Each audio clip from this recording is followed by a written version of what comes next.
Mga puso, delivery rider patay sa nakabunggaw motorsiklo sini sa Center Island sa Talisay City. Yaring balita nga itong Jen Tutugan.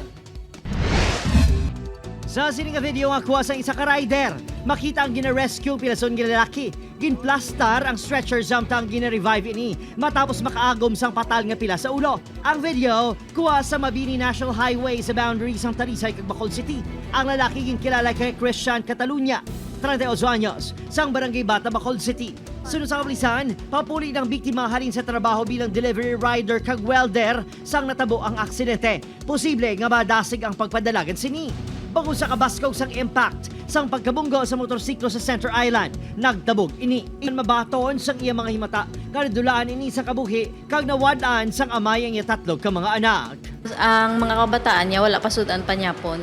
So amo tuguro nga gadali-dali siya puli. He is a good father. Mayo gina siya nga tao. Lagi ko na may maano sa iya. Very helpful. Kaya ano na siya munang damo siya bala-balaan ng mga skill, mag-welding, mag-construct, mag-semento. Ginakabig na self-inflicted ang aksidente gani panugyan sang kapulisan.